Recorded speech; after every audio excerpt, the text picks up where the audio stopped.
I think really we should just start, guys, with this question from Ricky Dalton. The question is very simple. The answer might be a little bit more tricky. He says this is the best Manchester City team there's ever been. Let me turn it into a question. Is this the best Manchester City team there's ever been? I think they're in the best form under Pep. Because I said, I think we've seen them play as well and dominate games as much, but just in a different way. I think now they've come accustomed to winning games, and Bernardo touched on it after the game. They've learnt from previous defeats and that they can't just rely on dominating 90 minutes in every game, and there's going to be times when they have to suffer without the ball, but look comfortable doing that, and I think that's what they're doing at the moment, and I think that's the difference.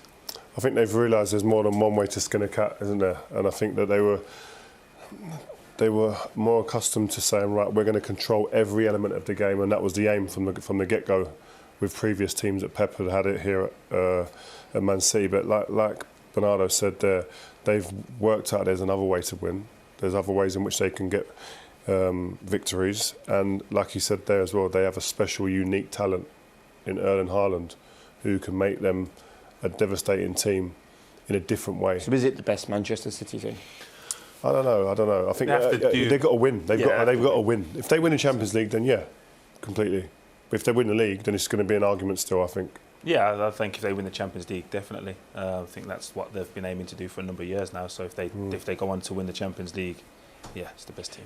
It's interesting that the first thing that you both go to is that Manchester City are finding different ways to win, because the flexibility is absolutely a real bonus for them, but also so is the stability. It's the first time that Pep has named an unchanged team in the Champions League for 3 consecutive matches. So you remember, like a season or two ago, we would question whether he overthinks the big games. It now seems like he really understands the team that can get the job done. Yeah, but I still think there's going to be times when he does not overthink it, but tweak changes that we don't understand. And I think there's been reasons for that. I think if you go back to people will reference the Chelsea final, at that point, Thomas Tuchel was in charge. I think they'd beat him 3 games before. So there needed to be a change. And if he did the same thing and lost, we would be criticising him for that. So the fact that he makes changes, there is always a reason and justification. The outcome is different. But now I think he understands, again, there's different ways to win the game. And his personnel at his disposal, I think he's relying on their abilities to do that. It was interesting, wasn't it? Bernardo Silva joining us at the end of the game. He turns around and sees the defenders and feels totally confident with what's going on.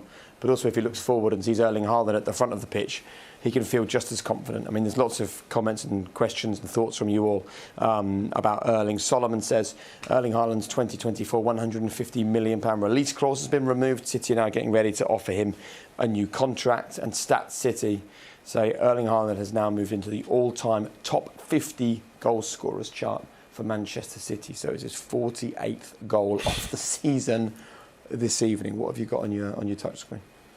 Well, I've not got touchscreen about Haaland yet. No, that's a bit later, Jake. Is it? You're saving that? Yeah, we'll save that for the next part. But no, I think Erling Haaland, it's more, you can show the pictures you want. I think the way it's about, we sit here as 2 centre-halves and thinking, how would you defend against someone like him?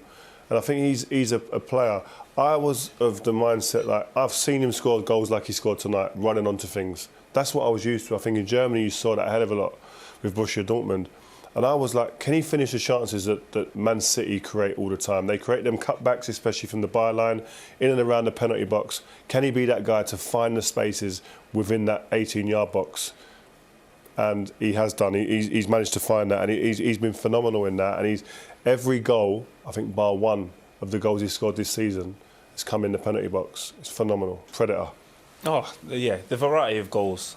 He's just a danger man. And again, I think he's unique to this era because, again, from our era, I think there was more strikers of that ilk that would score with a variety of ways, like the physical element of the game, where I think we've come accustomed more recently to just see strikers that want the perfect goal, don't want the contact, want it to be a nice and easy game where Erling Haaland looks like he wants everything any defender wants to give him, and he looks like he's coming out on top more often than not.